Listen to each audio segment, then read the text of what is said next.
Time to play the game! Hello again. In this video, I'm going to tell you about pointer arithmetics. I hope you're focused, because this is usually the moment where people drop out. You'll see, it's quite simple really, but for some mysterious reason, people usually struggle with these notions. Let's do this. Here's the main I've prepared. I've declared a and b both integers. I've assigned values to those variables. And then I'm using self-made functions to display the address of a. And then display its value. And the same for b. Address, then value. Let's see what happens. See, we have the address of a and b. Notice how similar those addresses are. A is actually 4 bytes further from b. That's normal. I told you about the stack earlier, and when you declare objects on the stack is actually all the way at the top of the addresses. So when you declare something on the stack, you go through addresses downwards. The difference between a and b is 4 because an integer is 4 bytes. So here you go. The address from a is 4 bytes away from the address of b.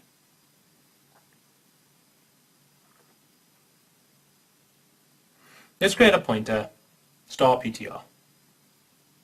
And ptr equals ampersand b, the address of b. Yes, I've selected b's address. As I told you, b is after a on the stack, but the address comes first. That's just how it is. If I wanted to do the exact same thing here, I'd have to write this.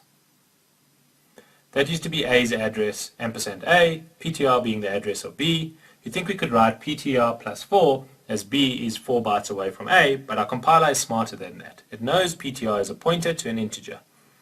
So when you type ptr plus a value, it multiplies this value by the size of an integer.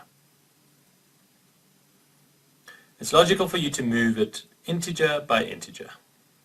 So to go from b to a, I'd have to type ptr plus 1.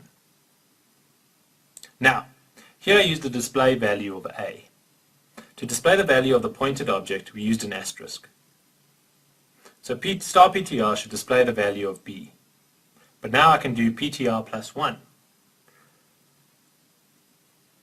Normally, I should be allowed to do this. So what does that mean?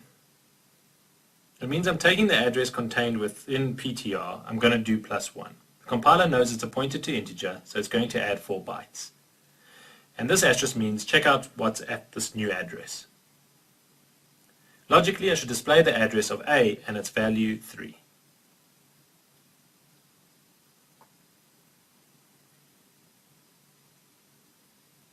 Even though I'm using ptr, which points to b. Recompiling, relaunching. Here you go. If you compare this to our previous result, I've displayed the address of a. Wait, there's a slight difference. That's odd. Oh yeah, that's because I recompiled and relaunched the program. So it doesn't have the exact same address. But that's okay. What's important is that I'm indeed displaying a's address, even though I used b's address.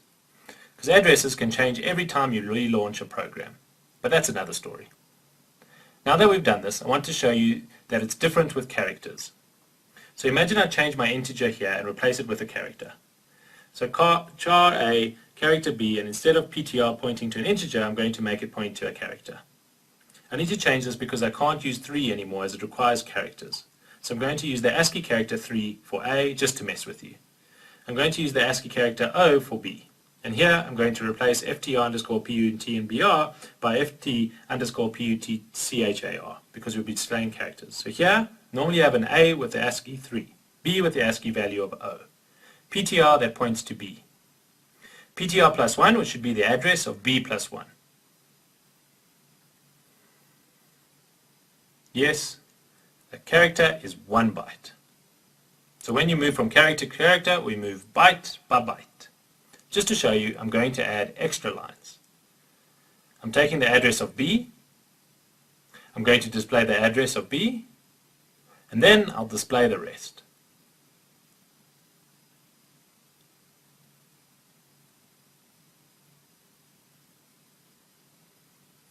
Recompiling and relaunching. As you can see, ptr plus 1, 1 byte because we're using characters. And we can do this with any type of variable. And every time you do, the computer knows the variable size you're pointing to. So it'll be able to move accordingly. Last detail, just for laughs. Let's use integers again.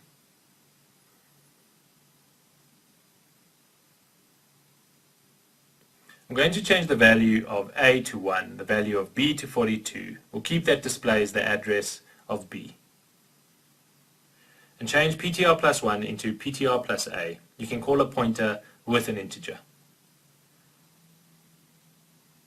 It's the same as 1, 1 being a static variable. Let's check out the output. The address of B is displayed. Same for the address of A. And I forgot to display something. I forgot to change my ft underscore put character. See, I've displayed 1, which is the value of A from PTR, which pointed to B. We've covered pointer arithmetics. See, it wasn't that complicated, was it? Just remember that what you can do calculations with an address, and then use an asterisk to check what's at this address.